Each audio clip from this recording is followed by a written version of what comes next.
Hi BookTube, it's Lindsay and I'm here to do a weekly wrap up for the books I read this past week.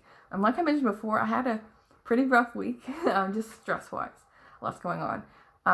But I was able to immerse myself pretty heavily with books. And so yeah, I was able to read 6 books even though I had a really stressful week. It was weird because some of the days it didn't feel like I read that much, but it just accumulates over time. So yeah, let's get into the books I read. The first one is one I've seen make its rounds quite a bit on BookTube, and it's Lori Gottlieb's Maybe You Should Talk to Someone. And I love this cover.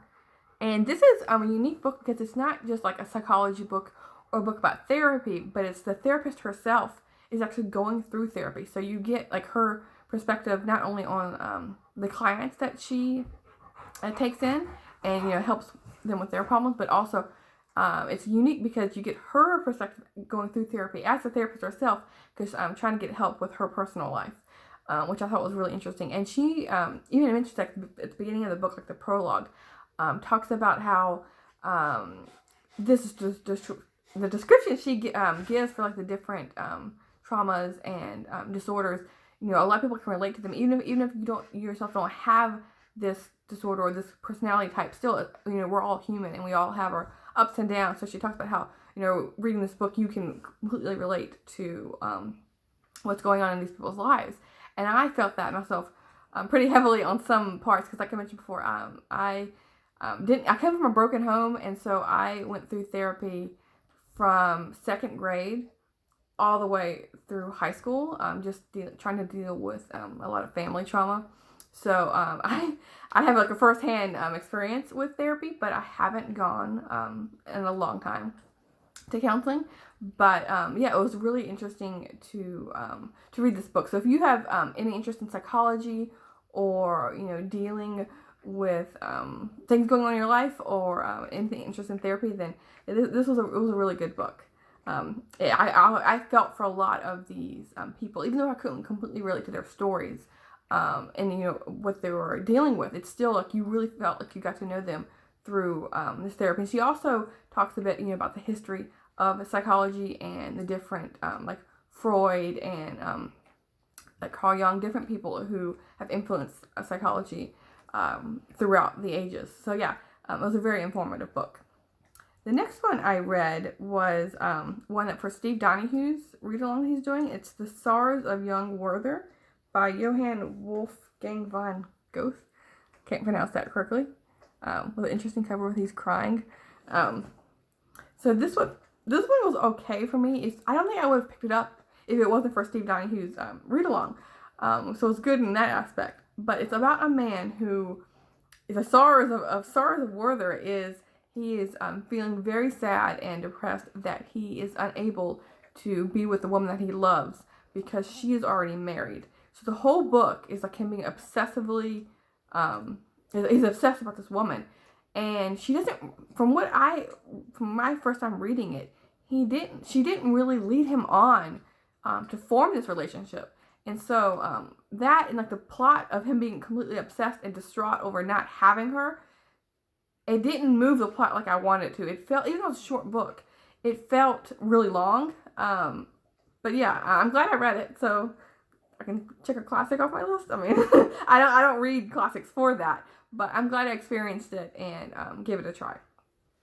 This next book was one I was just talking about how a short book felt really long. This one was a longer book, but I read it like lightning. I was reading it. It's Clover Adams, A Gilded Age and Heartbreaking Life by Natalie I can't pronounce it. Dijkstra. So yeah, that's this cover. And she led us such an interesting life. Let's see. Sorry, one moment. So it's all about her. It's a biography of her and her marriage with Henry Adams. And Henry Adams in himself was really interesting because, of course, Adams, he's related. His grandfather and his great-grandfather, were John Adams and John Quincy Adams. So he had his family history kind of like, it was kind of daunting, to try and keep up that bar of, really acclaimed people. But he was really interesting because he taught at university, and so as a history teacher, and he had like a revolutionary way of teaching where he let the students ask questions instead of him asking questions, which is still being used today, but he kind of like invented that in a way, which I thought was fascinating. And so but Clover Adams herself, wow, like her life, because she had like everything imaginable money wise and in family wise. She had a very supportive family, but she had like kind of manic depressive a disorder. Talking about psychology books, running through her family, like her mother and her great aunt and all and different people like killed themselves or really struggled with deep depression. And so she herself, even though she was like meeting and greeting with celebrities and she had all the money in the family and support in the world, it still could not overcome this depression that she had. And so, I mean, I don't want to spoil. You can kind of tell, like, with a history book, I mean, you can't really spoil anything. But I won't tell you, the ending of sorts, if you want to read this book.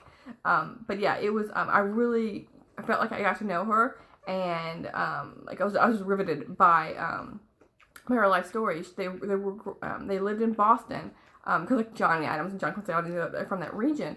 And then she decides to go to Washington, D.C. to kind of get out of that bubble of Boston. And so she wanted to mingle with, the political era of her time, get to know. Her house was right across the street from the White House. And so you can just imagine all the people, she was interacting with. So yeah, it was a really good like, snippet of history in a way. And yeah, it was a really good book. If my rambling description is able to convey that. And so this next book, I went from nonfiction to a fiction. And this one I didn't love as much. It's Dorothea Benton Frank's Shem Creek. And this is about a woman who has some teenage daughters. And she's coming from a broken home of... she's divorced and she's really struggling. So she decides to go back to South Carolina, where she's originally from, to raise her daughters and like a quieter lifestyle and kind of like pick up and having a new job, a new pace of life. And so I liked that aspect. And I liked her writing, and it's kind of funny. A lot of humor with like the slang they're using and the dialogue between the women, which was really nice. But just the plot itself was a little bit bizarre and unrealistic, even though it's a fiction book. I mean, I still wanted it to be at least plausible. But I didn't realize going into this book it was kind of like a mystery, because there's a bad man in the town who I don't want to give it the storyline, but he does some things. And so the bad person, and the motives and the extremes that he goes to was completely like unbelievable, if that makes sense. So yeah, that was that book. And then the other book I read was American Moonshot, John F. Kennedy and the Great Space Race by Douglas Brinkley, which is a really cool cover with the Earth and the Moon. Or it's the other way around. Sorry, we're on the moon and it's looking at the Earth. I had to look at it real closely because I think ebook you don't really pay attention to the covers as much because I've only seen it once. But this was really good. It was focusing a lot on why we decided to go to the moon and John F. Kennedy, like his influence that he had. It was a lot like politics, but also the science involved, the technology, and the competition with the in the Cold War with Russia, the Soviet Union, trying to be the first one on the moon, and why they decided to go to the moon. Why are we putting people instead of like satellites? And it also talks about the satellites that were placed there. And so yeah, it was really good. I don't have to really go in depth with this one, but yeah, it was a really good book to pick up, because I know it's like NASA's 50th. It's the 50th anniversary of the first lunar landing. So I wanted to read a book, about the space and NASA and all that, starting up. And so I chose this one because I like reading about presidents and history, and so I thought this was a good amalgamation of those two genres. So yeah, there's that one. And then the last one I read was a mystery book, a thriller of sorts. Greg Iles' The Turning Angel. Here's the cover for that one. And this is the second book in the Pen Cage series. And this one is about a man He's a lawyer who is retired, and he's decides to go into writing books instead. But he gets drawn back into investigating because of these murders that are happening in the town. And so yeah, I really liked his fast-paced writing. It's hard for me to describe a thriller, but it was really interesting because the murderers, a lot of them were teenagers, and so the deaths were teenagers, and so you got like this older man's perspective, but then you also got through the eyes of these teenagers, like high school, like small town high school life, and it was a really good job of portraying that. How some of them were just like itching to get out of the town and go live a city life, and the other ones, were still felt that pull of enjoying the town. And so yeah, he focused a lot on this book on how the town has really kind of gone downhill from the time when he was a kid himself until now. I think he's like late 40s, and so like 20 or 30 years ago, the town was thriving, and so but since then a lot of the industry has been closed down and moved overseas, and so there's not a lot of jobs, and so a lot of the crime has amped up. And I actually it's set in Natchez, Mississippi, and I actually looked up at Wikipedia the town, and yeah, the town the population has gone down steadily over time. It hasn't gotten back, and so yeah, I think he's pulling from real life, and you can kind of see like his love for the city and how he wants it to improve in the book, and I'm sure in his own life. So yeah, these are the books I read this week. Let me know if you've read any of these books, and I'll see you soon. Thanks, Ritu.